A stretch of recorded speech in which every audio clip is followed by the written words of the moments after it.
Good morning, everyone. Hope you all are doing fine. Welcome to Brandversation, the next episode of Brandversation. So we go on live today, and hope all of you are safe. And today is May Day, and otherwise known as the International Labor Day. So it is kind of an iconic day, and for an iconic day, imagine having an iconic brand, 3M, with us today. And for a lot of y'all who know 3M or might not know 3M, was earlier known as the Minnesota Mining Company, Minnesota Mining and Manufacturing Company, and that is where the 3M abbreviation came from. And it has been a company which has been around for more than a century. So that is a long haul that is. And what started off from a very small mining venture is now a global powerhouse of sorts, with a range of products that improve our daily lives around the world, not just in India. So the beauty about the 3M story, especially, which I wanted to share, is typically what the learning which all startups and early stage entrepreneurs can take away is that this was a company which was started very small, and they tried, they failed, they kept trying again and again, and that has become a repeat cycle of sorts for them. And innovation and perseverance has always been a core driver for 3M founders, and it has got drilled down from there into all the 3Mers from there on, and that is what drives all the 3Mers today. So before I formally introduce the speaker for the today for the Brandversation today, I think I'll put some ground rules first, like I do always.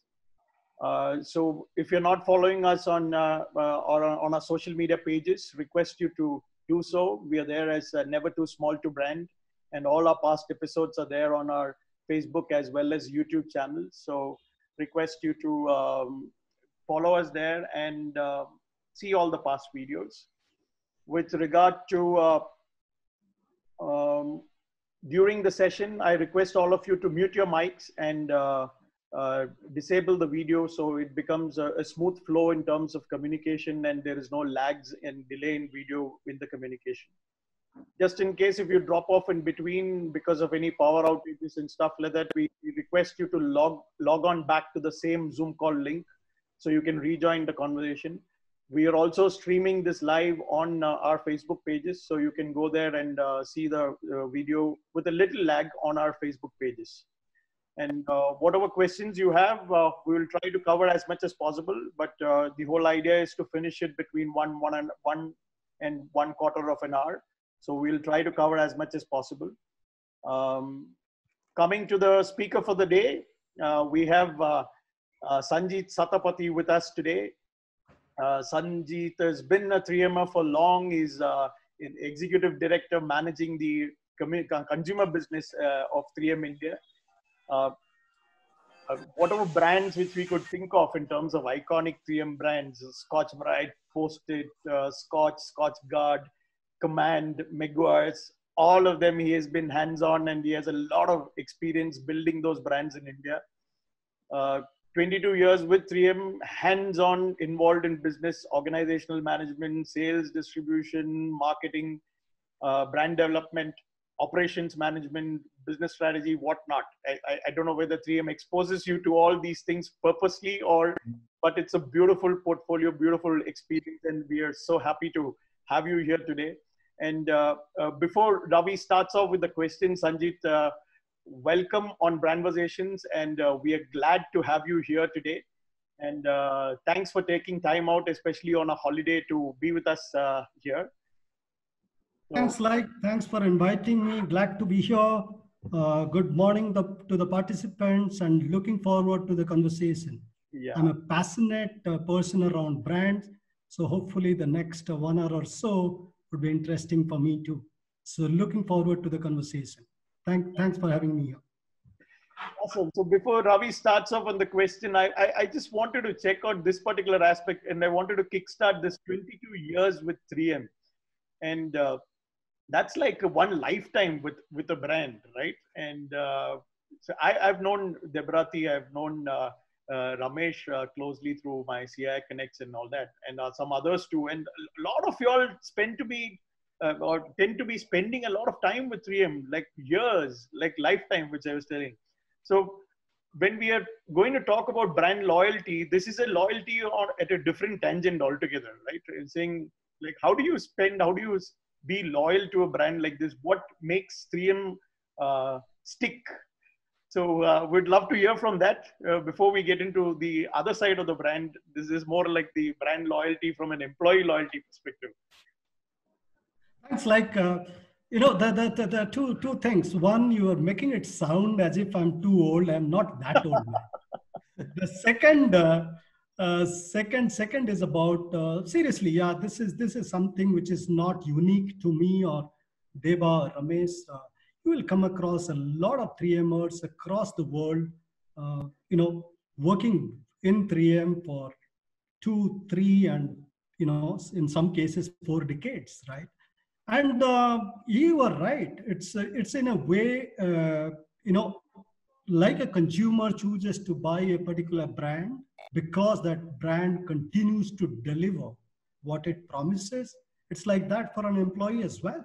We all joined 3M expecting 3M to be a kind of company that we would love to work for. And we continue to get reinforcement from the company and the management. It's the same company that we have joined.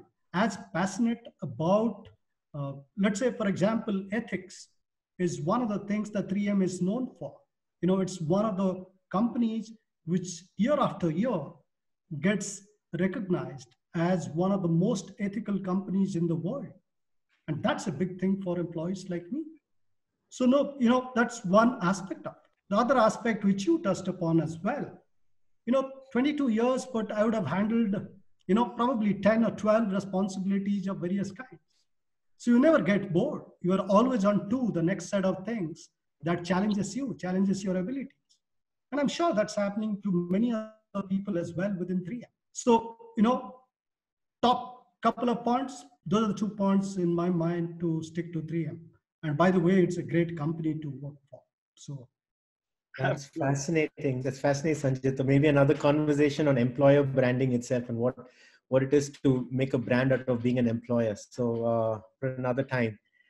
So as a good start point, it'd be nice to know about 3M itself. I mean, there are a lot of people on our panel right now in participants who would like to know more about what the 3M universe is, right? So some people know you for Post-it, some for Scotch-Brite, like said. If you could start off by telling people what 3M is really about. Yeah, so that's not a new question that I'm getting. In fact, the first question that people ask, and like talked about it in the opening speech itself, the first question that I get from people is that what is this 3M? It's such a different kind of a name. What is 3M? So yeah, so 3M started off as Minnesota Mining and Manufacturing Company. So over a period of time, as we got into many different businesses, and mining did not probably continue as the core for the company, we needed to change the name of the company, and that is how 3M came into being. So today, 3M is present across the globe in 4 different business groups. The first one is safety and industrial, primarily with safety products. So currently, respirator is one of the products which is in demand, and that's the business which manages respirator, kind of products, and some industrial products as well. Then we have transportation and electrical. This is primarily around supporting industries, companies, and helping out government institutions as well with those kind of solutions to those kind of needs. Right. Then we have healthcare, a good presence in healthcare space. Some of you may have heard about Littmann stethoscope, for example, or Micropore or Tegaderm. These are brands. These are products that 3M manufactures. each one of them as good or as innovative as the other one. And the business that I represent, which is the consumer business, and you have Scotch Brite, Scotch tapes, and command hooks, and post-it notes, and so on and so forth. So it's close to a $34 billion company.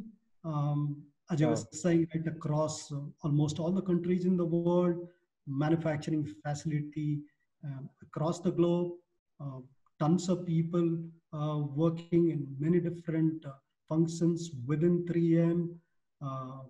But one of the things that we are really proud of, and that's how 3M is known, in the market for its innovation, right? What is core to us is technology. If you would have seen some of our campaigns, which is not very frequent though, which says 3M science applied to life. So what is core to us is the science and technology. That's what 3M is known for. And with that kind of a background, coming up with product or solution which solves the need of the customer is something that 3M is good at. They say that you throw a problem at 3M and they will solve it. There is not a problem, in the sectors that we are in, which we have got and we have not been able to solve. So that's what 3M is known for. It's innovation. The second thing that 3M is known for, which I touched upon earlier, is being an ethical company. If there are some companies across the globe which you can touch your heart and say they will do the right thing, irrespective of the situation that they're in, irrespective of various pulls and pressures that they go through, people will talk about 3M. So those are two things that I would like to highlight is what 3M is known for as a company. That's amazing. I mean, really, I think a lot of people here may not know that there's more 3M to the lives around you than you even know. So we know you for your post-it. Doctors know you for your personal protection products. Housewives today, very, very important. All your insightful mops that you come up with. Students know you for stationery. So many different things. Like if I remember at Bangalore airport, some part of the what you think is marble on the wall is actually 3M stickering because they had to make a change there, if I remember right. So this is fascinating. There are so many different things that you have touched.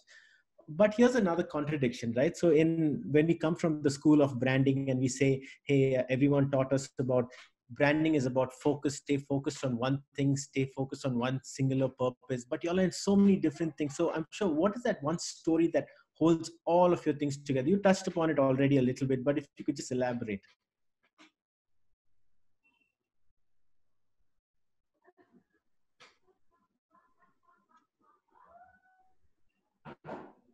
Yep. So I lost you for a while, Ravi, but can you hear me okay? Yes, we can. Okay. So if I get your question right, you are saying that 3M is into so many different things, but the textbook suggests that when it comes to branding and all that, stay focused. And how is it that 3M is into so many different things? Right. Yes, you are right. And so to understand this, you got to go back how we started. Earlier we covered that 3M is a company which has been around for 115 years, to be precise. We did not start with all these products and the kind of various kinds of solutions that 3M provides today. We didn't start that.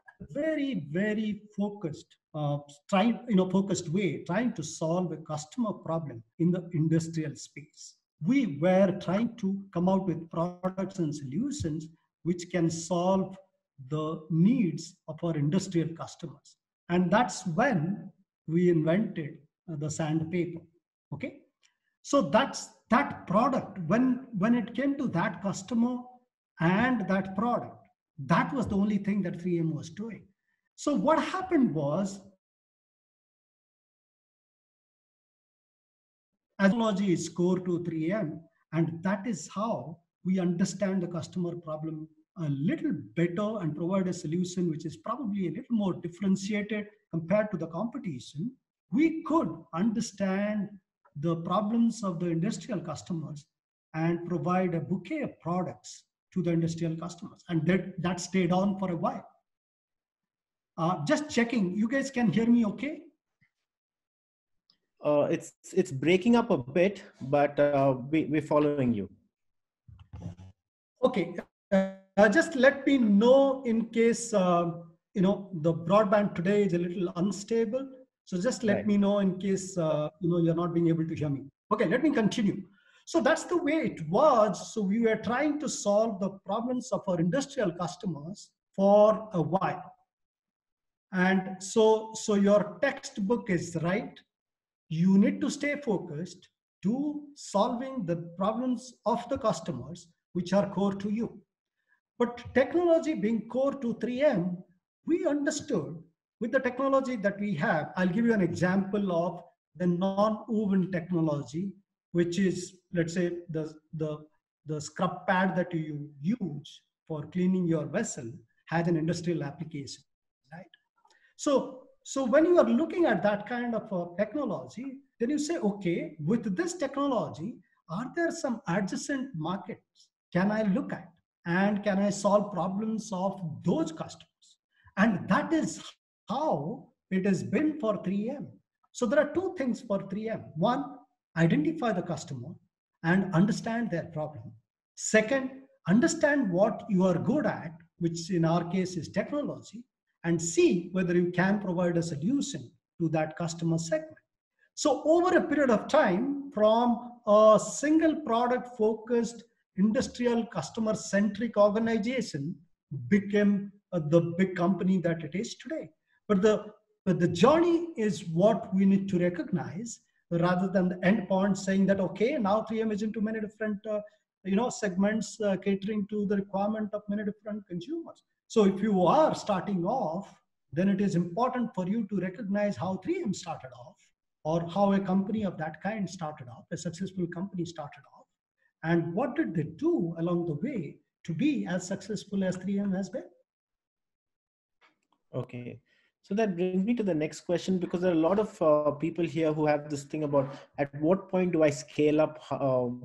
So would you have any advice for them? Because the 3M story is also in many ways an organic scaling up of sorts, where it's stumbled upon using technology driven by the whole purpose of solving consumer problems.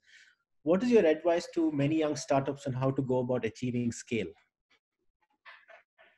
Ravi, rather than just responding to how to scale up, I'll talk about what I consider important foundation for you to look at before you start thinking about scaling it up. I think it is very important from a business standpoint. There are two things that we got to think about on a very, very commonsensical, simplistic way. One, who is your core customer? And what problems that you think that customer has. Remember, the definition of the problem is dependent on the solutions which are available to the customer today. So who is your target customer? Who are you trying to talk to? And what are their current problem is first that you need to understand. On the other hand, you need to understand what is your core strength. What can you provide as an organization or as a solution? I'll give you some examples, broad examples for us to understand, right? So as a company, there are a lot of us who try to provide all kinds of solutions that we think all kinds of consumers need, right?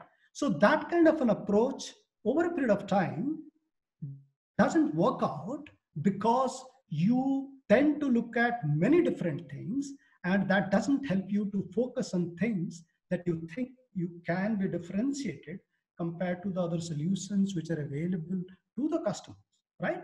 So again, taking some examples. In case, which way can you be differentiated? Which you think your core can be, which is probably a little better compared to the competitors who are there in that space. One, you could be the lowest cost, right? No one can beat you in the product costing, and you can offer, at a price that no other competitors can. A beautiful, good example is some of the segments that Reliance, for example, is in, right? They provide you solutions which is as good at a cost that you can't just believe is possible, right? So that's one position that you can take.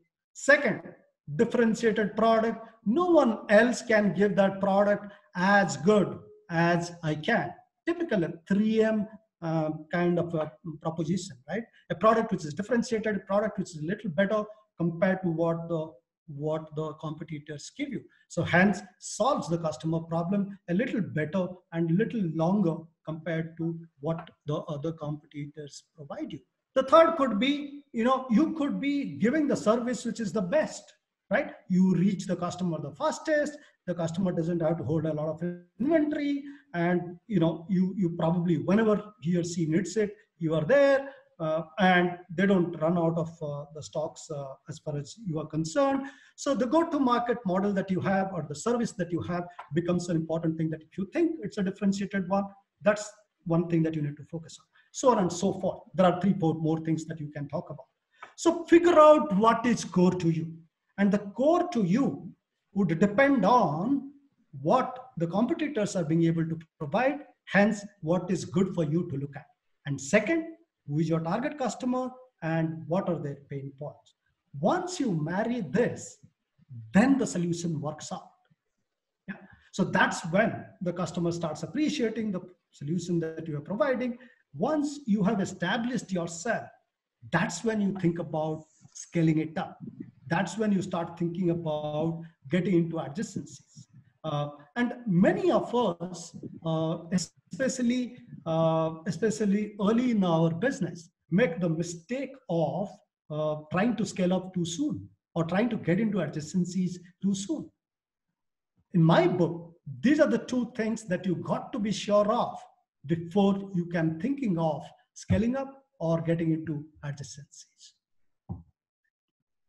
So, Sanjit, this is a brand which I'm totally in love with 3M as a brand. It's a great brand, an iconic brand. And you have a lot of product brands too, which are very well loved by consumers that way. But we don't see much of brand campaigns which is run by all. So what's your typical approach to reach out to your consumers? Do you all follow the digital wave, or do you follow the traditional mediums approach? So how do you all, what's your approach to reaching out to consumers? Interesting, right?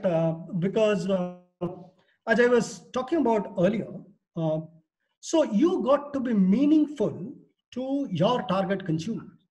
Means, I'll give you an example. You go to a hospital and talk to that nurse who is there, or the doctor who is treating the patient, and ask them about 3M healthcare products.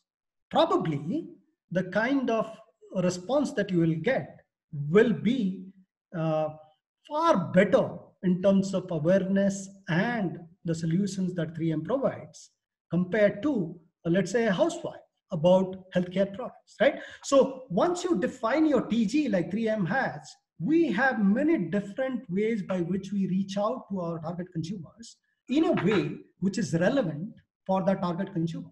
Digital plays a huge role. We expect our salespeople and our distributors to be brand ambassadors. And it is not only talking about what the product benefits are, but also in terms of their behavior, in terms of how they come across to the customer, in terms of the sensitivity that they have towards solving that customer's problem, are all intertwined into creating that brand. Yes, in a consumer space, what we all see, a big bang TV advertisement, which is very required, which is very important. I'm not trying to disregard that, but we sometimes do not probably care as much as about those little things and those, all the people who seemingly represent the brand. We may see them as an employee, we may see them as a distributor, salesman, but to the retailer, to the customer, They're the face of the brand. So aspects of that kind also need to be considered or need to be taken into account while you create your campaign. So training your frontline sales team or training your distributors, making sure that you reach out to the consumers in a targeted way, which may not be visible to the rest of the public in that geography, is a very important aspect of it. I'm not trying to deny saying that yes, the from an advertisement standpoint, we are probably not the most active advertiser in TV medium, or for that matter, any medium. I agree. But we have a little different way of looking at it, and that is what we try follow. But coming back, I think what is important for us to look at is in a consumer space, this kind of a broad campaign is a required one. Let's say, for example, in my Scotch Brite business, in the consumer space, I'm trying to sell to, let's say, 300 million homes across the country, right? And it's very difficult for me to reach out to those many number of consumers in a targeted, very focused message, unless I take advantage of this kind of mediums like TV or digital medium or print. So that obviously is a game plan that we have for some of our products like Scotch Brite, but that's not the same thing that we have for the rest of our other brands. Point number two is we believe a lot on branding through word of mouth. You are a user, you like the solution that 3M provided, and you go and talk to your friend about it, you go and talk to your neighbor about it, you talk to your relatives about it, and that's branding for us, that's awareness for us, and that's advocacy for us. And that is something that we believe in. And the only way by which we can achieve it is if and that's the essence of branding, by the way. One, I tell you what I'll provide, which is differentiated. So you are clear, you know what to expect from it. That's one. The second, I provide you very similar experience every time you choose to buy me or choose to opt for my service. If I do this too consistently well, it is likely that some of my consumers, some of my customers would talk good about it. And today, with the connected world that we have, that's a huge piece. So that's the other piece of branding that we got to be aware of, and 3M understands that and tries to take advantage. So is it okay to say that you know your customers really well and you do pinpoint communication to them rather than just taking a machine gun and firing? Yeah, in some cases you got to do that. Let's say I gave example of Scotch Brite and I got to be in TV talking about the benefit of my scrub pad, but I may not be doing the same thing for a mop which is at 3,000 rupees. I find a segment and try reaching out to them in a very, very pinpointed way, as you said.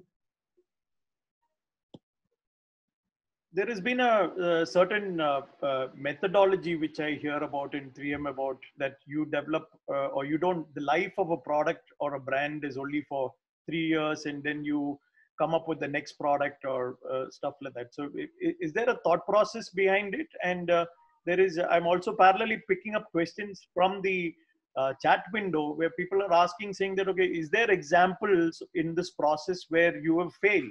And what would be the reasons for those failures? So I want to know about how you come up with the next product and also about failures.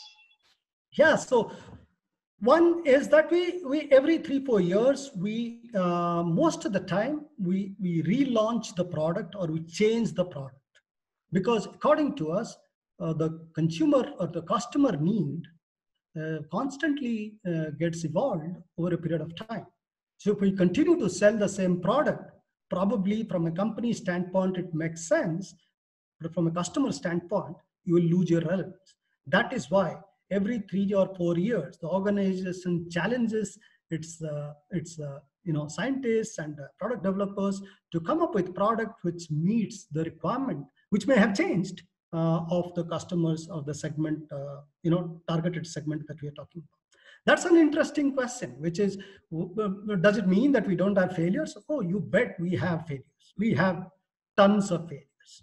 In fact, I'll be surprised if any established company doesn't go through failures. Yes, we have, and I'll talk about some of them and the learning. Okay, so one of the learning that we have in the process of launching a few consumer products in India has been our limited understanding of the needs of the customer. I'll give you an example. We launched a product of our consumer healthcare, which is a bandage product, which was branded NextCare. And this is in competition to, as we commonly say in India, Band Ed, right? Which is anyway a brand, but that's how the category is known, right? So we introduced a product, spent some effort behind it, launched it in 12 cities in India, spent some money and effort behind it. 1 year down the line, we had to stop that. So the learning has been, and this is going back to my earlier point about understanding the customer need, right? So the only, and it's a very successful product globally, and it's doing phenomenally well all across. But in India, it did not. A simple reason. There are many things, but the simple reason, the major thing that I'll talk about is this. In India, most of the households do not have a behavior of having a first aid kit at home. We buy a bandage product only when the child has come home with a cut from, that is got from his school while playing. That's when we need a bandage. So when you are needing that, all your branding, all your, all the kind of work that you would have done goes for a toss. You just run to the nearby pharmacy and get whichever damn product that he has, right? Because you got to come and put that bandage on the child's finger. Now that is something that we did not understand. So what we did, we tried going to to the consumers through TV advertisements and all that. So fancy advertisement, consumers look at it, great product, all that. But when the consumer goes to the store looking for a bandage and you are not there, he doesn't care, right? So that's a critical learning that we have, and similarly, tons of them. But most of the time, it is around two areas. One, understanding the customer problem. Sometimes we assume the customer problem, and that may not be right, like I just talked about, right? The second, the solution that you provide, you are in so much love with that solution that you forget to try it out to the customer and understand whether it is a differentiated one that he or she is going to pay the price that you're asking for. Means while product development, you do not take care to constantly go and check with the consumers or customer that is this the product which is our solution which is providing the appropriate kind of benefit to the customer. Awesome, interesting. So, Sanjit, there's so many products that you speak of which are physical products that actually transform or supposed to solve certain consumer problems. What about this age of digital transformation, something that we're probably not aware of? Is there something that's playing a role in the digital transformation within 3M? Is it something you can share with us? Yeah, good question, Ravi, because we are living in a world and a time where you just can't ignore it. Any successful company today has to look at this as an important piece of their plan and building the organization for the future. Yeah. So there are two ways by which we are trying to adapt to this kind of a thing. One is obviously how can we enable our organization to respond to the customer needs a little better.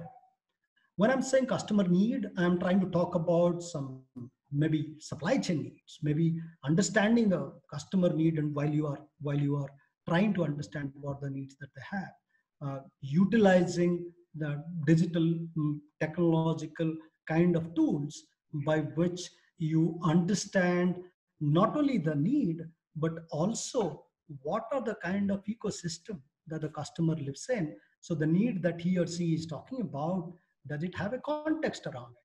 And digital is a wonderful space because almost, social media has been all pervasive now. All of us are into social media. All of us are talking to our friends, colleagues, and relatives. So there are tons of information out there. That's what we are trying to mine through many different tools which are there to understand the customers and you know provide solutions or think about solutions which we can look at.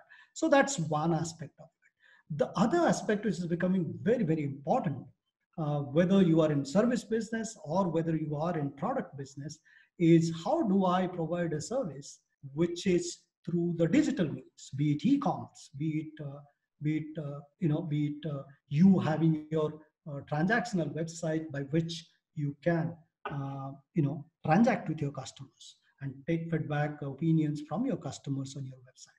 That's the other aspect of it. One is an enabler, which is very important. The other one, which I'm sure going to be more and more important, is this transactional one, which is the e-commerce part of it, whether it is service or product. And that's something that those are the two aspects that the 3M is looking at. So in a regular cycle, how many attempted innovative products do you get one successful product out? What's been your experience with that? Yeah, so I wish I could answer. Yeah, so I'll first tell you what I have a lot of friends and known people in the industry of consumer goods. So they tell me if you get around 25-30%, you are great. Okay, so that's the kind of benchmark that I'm hearing from the other company.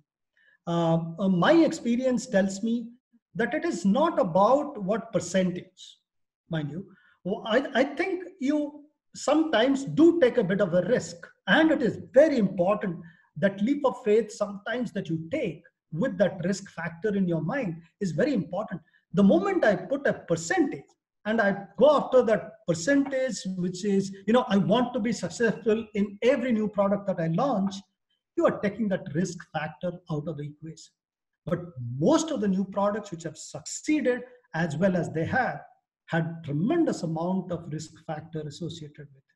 Which is the easiest new product in the consumer space? For example, you have a 100-gram tube, you convert that into a 50-gram tube. 9 out of 10 times you'll succeed, right? You had a product which is mint flavor, now you come out with another one which is, let's say, tulsi flavor. Probably 7 out of 10 times you'll succeed. So new products of this kind are important and are successful. But does it mean that the whole innovation or the consumer or customer needs are only around it? May not be. So I would encourage, in fact, this is where we make progress, right?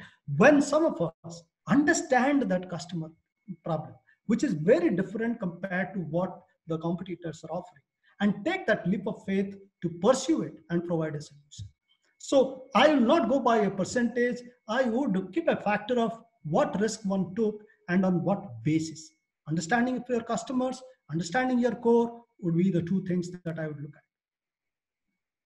So we have a lot of questions which has come up, and I'm just trying to involve some people from the audience. I wanted to understand, there is something about high quality, low cost.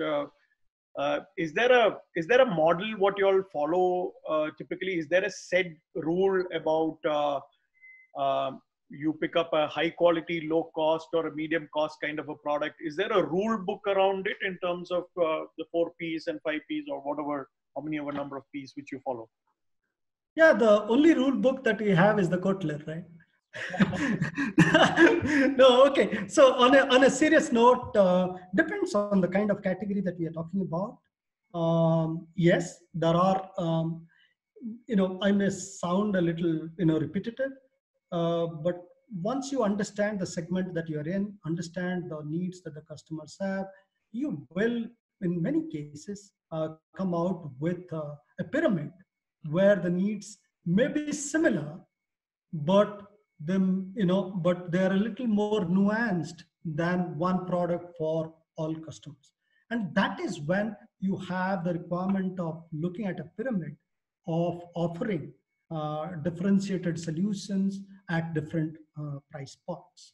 I'll give you an example. Let's say we have our post-it notes, which are in many different sizes, and primarily we have done that because in the same similar kind of a customer problem when we are trying to solve, a student who is required to write that small summary of the page that she is studied can probably afford X price, whereas an office girl who is using that for for a reminder medium or a to-do task that he is looking at, can an office girl probably can afford to pay a little higher price with probably 100 sheets in that post-it note, whereas a student may be happy with a 10 sheeter, a 25 sheeter, but she cannot afford to pay you that much a price. So probably she's looking at a price point which is different. So that's just an example.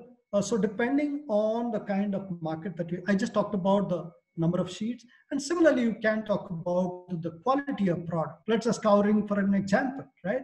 You have a base opening level price point for consumers who are looking for that kind of a solution.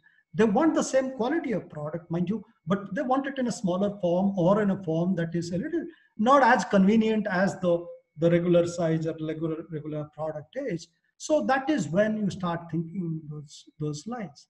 Whereas let's say product like Littmann stethoscope, tell me how can I, that's something that I cannot have a pyramid on. So it depends on the kind of customer, depending on the needs in the consumer segment or customer segment, and the differentiated portfolio that you can offer. So yes, it does exist, and we got to think about how do we do it. But yeah, it's pretty unique to that particular customer segment that you're thinking about. Awesome. There is a doctor here who wants to know about employees and branding. So Dr. Kaushik, would you like to ask the question? Yeah, thanks, Like. So, sir, my question is, most branding is focused on making a sale, looking at the customer. How important is branding internally? So are there any tips from 3M that we can use in a service industry like a hospital to brand among our employees? That is very important. Thanks for asking this question. I think it's a very interesting question and very important one as far as I am concerned. I disagree. I'm not of the same school where people say branding and awareness is only to get a sale. Yes, it is to get a sale, but that sale has to be a continuous one, whether it is service or whether it is a product. That's what if you say, okay, I may compromise and say, yes, probably I agree. So raised a very important question, doctor. I think what are the various things that you can look at is what is branding? Try and understand from a basic fundamental standpoint. What is branding? It is what your target customer recognize you for. Okay, so that's point number one. So I'm saying in a very simplistic way. Second, add to the other options or the competitors that the customer has for a similar kind of a solution need. Okay, so if that is what it is very important that whoever touches that customer or whoever is talking to that consumer needs to reflect that brand, that recognition that you want to have from that customer. So employees or any touch point that the customer goes through while she is experiencing that service from you becomes very important. So your reception area, your employees, your parking lot, your security guy, they all become very, very important as to how you want to create a brand for yourself. First, define which is the way that you would like to be known for. Do a bit of a understanding as to what is it that you want to be known for, and then make sure that through all these touch points, figure out which are the touch points. The obvious ones are how your doctors are treating their patients, how your other health workers are treating the patients. But sometimes we don't talk about the ward boys, we don't talk about the security guy, we don't talk about the person who is probably picking up the phone and talking to the patients. Look at all the touch points and make sure that they consistently deliver the same branding experience that you want them to deliver. I think that becomes very important in a service industry where there is no physical product that the customer interacts with, but it is summation of all this that I talked about is what the customer takes back as a brand experience.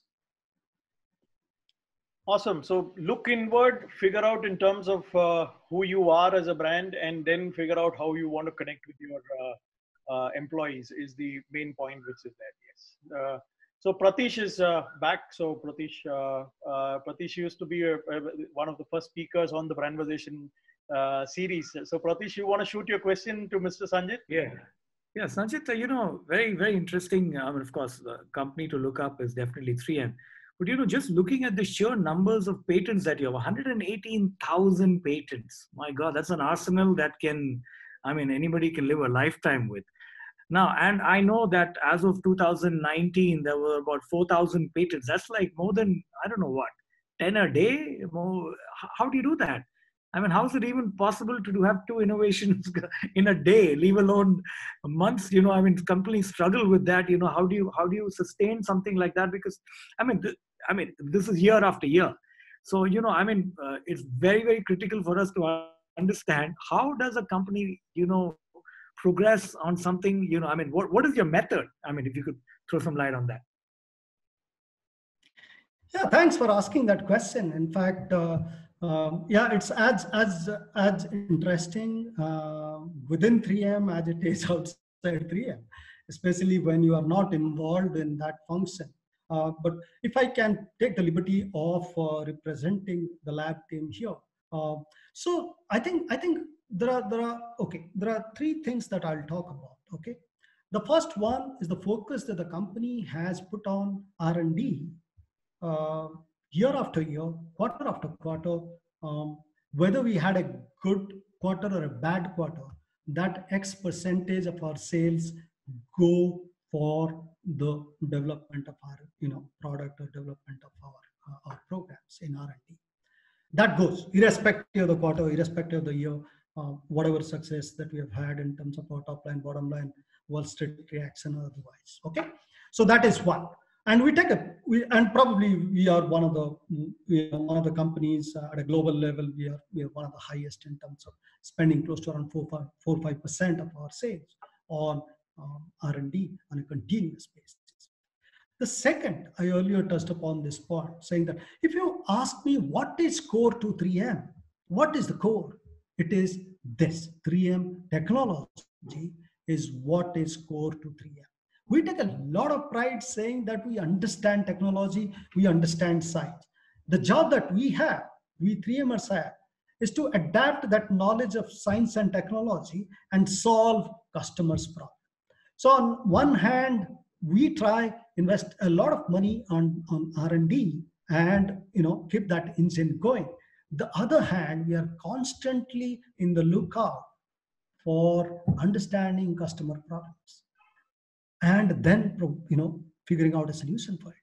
And in the process of figuring out that solution, yes, most of them, because they're bright people, they come out with solutions which never existed. And when we do that, we obviously try to file a patent for it. And that's how you see as many patents as you are seeing. And that's the beauty of 3M. Consistently spending behind R&D, understanding customer problem, and taking science as its core and making sure that science works for our customers. So we say 3M science, is what we say. 3M science works for you and changes your lives. All right, thank you. So the beauty about Brandversation is that we have a lot of people who are brand experts who are part of this conversation, which makes it even more exciting. So I have Pawan with me. Pawan also was the speaker in the last Brandversation. So Pawan, would you like to ask the question? Yeah, sure. Hi, Sanjit. Great company, fantastic. I mean, love it, the innovation you guys do. But one simple question I have: if you could share at what time or in what sequence of events do you call off an innovation program, saying that this is a point of no return, or you say this is it and stop working on it?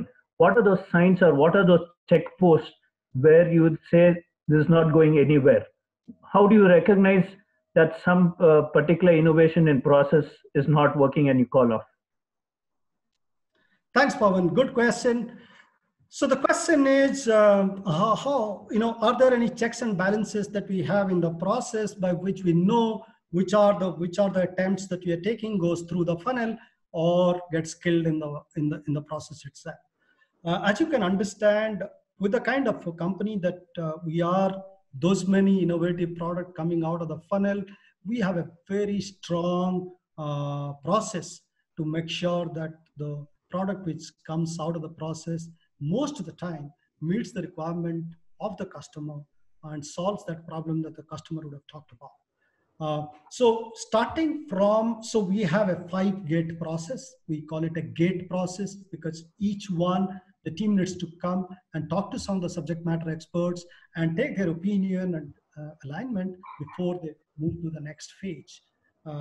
And for very critical customer problem, it's a 5-gate one. If it's not as critical a problem, we think we have the technology, we just need to adapt it to this kind of a situation, then it's a 3-gate process. And I'll not get into the details of those gates, but what is important is one of the gate is to understand whether we have been able to understand the problem that the customer is facing and what kind of possible solutions that he or she is getting today, and hence what is the need gap. Second, once we figure out what kind of solutions or possible solutions we can think of, then we go back to the customers, try understand whether the concept wise, is it something which will solve the customer problem, and so on and so forth.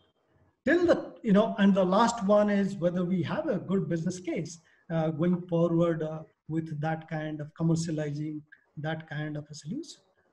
So all aspects of whether you have a chance of failure in that development is taken into consideration while through that gate process. As I was telling earlier, it doesn't necessarily mean our success rate is 100%, but I think we are a lot better than many other companies following through this process. Yeah, I just want to ask one more in the same line. You spoke about risk taking. Risk as a factor which is which plays an important role in innovation. So I was just curious to know, in 3M, do you have any budgets allocated, or is there a time, resource, and budgets allocated when you start on an innovation, or is it open-ended? How does it work? Yeah, so in some cases where the customer definition is, the customer problem is defined well, it's a project which is going on for a while, we understand the kind of investment that we need to make, and it's an approved process, the budget will be there, which will probably be at the planning stage. But in many cases, we have to arrange for that budget by taking out that money or that time from those individuals away from their regular day-to-day work or from other aspects of our business and try fund them. In this context, I'd like to talk about a 15% rule that we have in 3M. I don't know whether some of you heard about it because it's there in the public domain. Every employee of 3M is encouraged to spend 15% of his or her time on something that he or she thinks is important. Now, that importance may not be the important one from an organization standpoint. You are free to do whatever you want to, and you think that 15% you will do something by which you will provide something or provide a solution or do something by which you'll improve the lives of your customer or lives of lives of your community or whatever. You are free to do it. And that 15% rule has given good amount of time, both from our lab resource standpoint and from other function, people spending time from other function to develop some of these products. I may feel very passionately about a product, but I did not necessarily get the desired support from the organization. I can use this 15% of my time to fine tune my proposal so that I come to a stage that I can go back and talk about it again. So that a lot of other people, a lot of our people take advantage of, and a lot of our risk taking, starts from there. How do you, is there a method to the brand value calculation? Is there a formula to it? How do you go about calculating a brand value? Because you have, you're making brands, killing brands, creating new brands, you're trying new things. So how do you put a value, brand value? Yeah, so we do go back, sales and market share, and so those are things which are important. But the most important aspect in this brand value is going back to your customers and trying to check whether the customer is giving you as much importance as he or she was giving you last year or last to last year. So we do periodic surveys with our target consumers or target customers, evaluate our position vis-a-vis the competitor brands or competitor propositions, and figure out how do we take it. Yes, the financials are also important. The sales value becomes important, profitability becomes important, liking by your trade or channel partners become important. Those are necessary elements. But the one that I would lay the most emphasis on is how your customers are rating. And great, today e-commerce portals, some of them have these ratings and reviews and stuff like that, which is a great assessment tool as well, in case you know how to. And again, in the social media also, there are tools by which you can understand whether people are talking good about your brand or not so good about your brand, and take that into the funnel as well while you are assessing the value of your brand. Which is your most valued brand? Scotch-Brite? 3M, of course. No, I'm 3M saying brand. 3M brand is, of course, but in India, Scotch-Brite would be the biggest brand today, apart from 3M. 3M obviously is the biggest that we have, but in India, Scotch-Brite is probably the next biggest brand in terms of value. So we'll take one more last question. Bala Murali, you wanted to ask something? You can unmute and ask, Bala.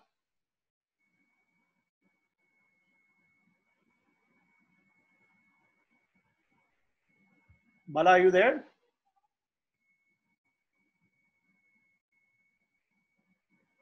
No, he's not there. I think. Sir, good afternoon, sir.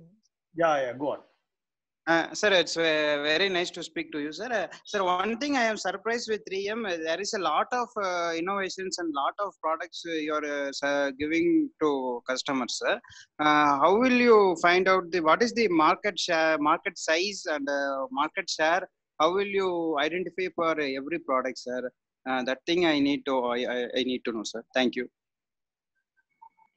Yeah, so interesting question. In fact, what we do is before we launch that product, we assess the market. It is not, after that. It is not that.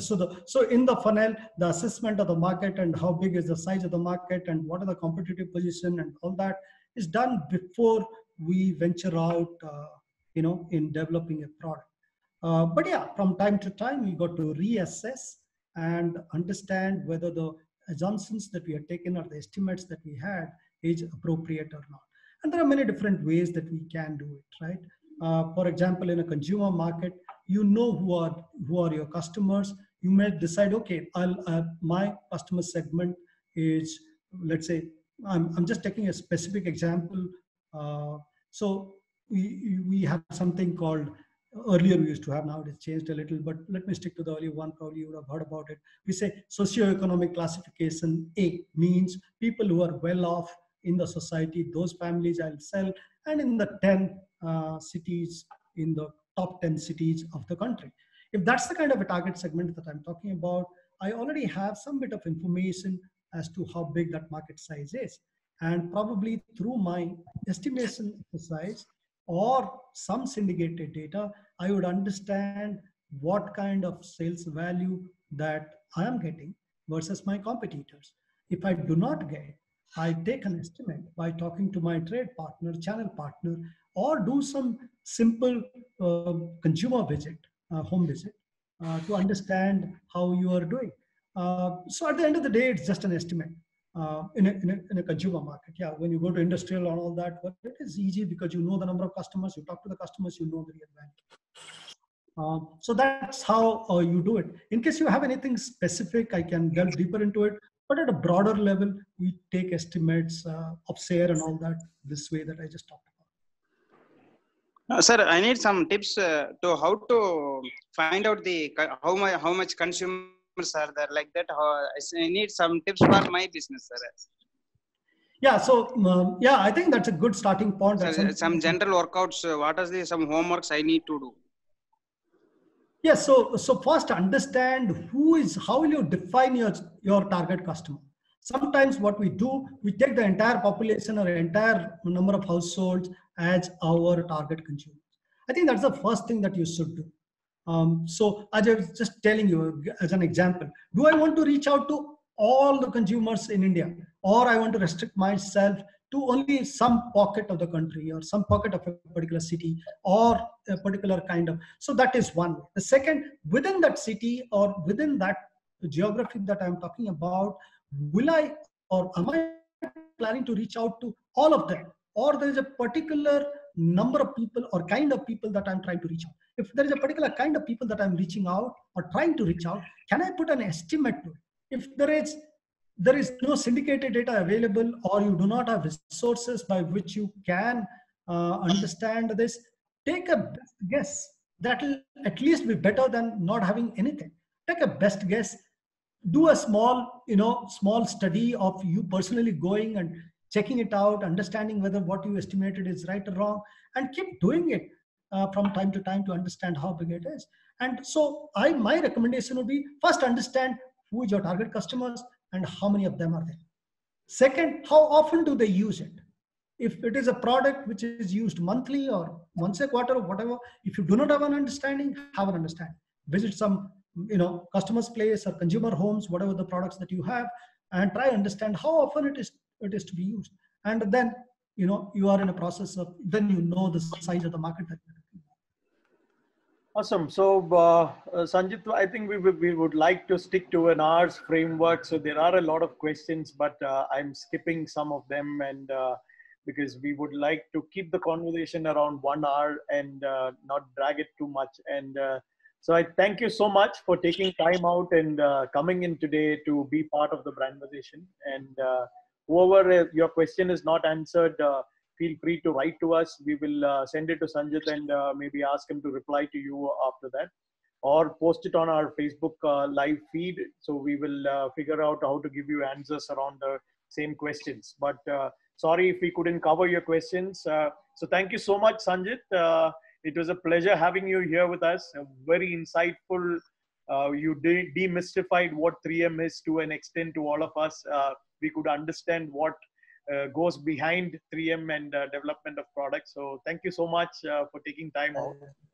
Thank you, Sanjay. It was very, very insightful. And this conversation could go on and on, because with every question, the passion with which you're answering them also is amazing. So thank you very much.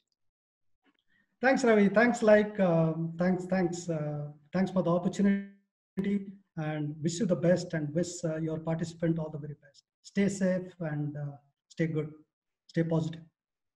Awesome. To all others, follow us on our Facebook pages and YouTube and Instagram pages. You can come and comment and leave your questions there, and we will see how to get it answered to you. So thank you so much for joining in. And we have a lot of Brandversations lined up in the coming weeks. So follow us on our social media pages, and we are more than happy to connect and have you here on our Brandversations episode. So thank you so much. Have a great weekend. Stay safe, stay positive.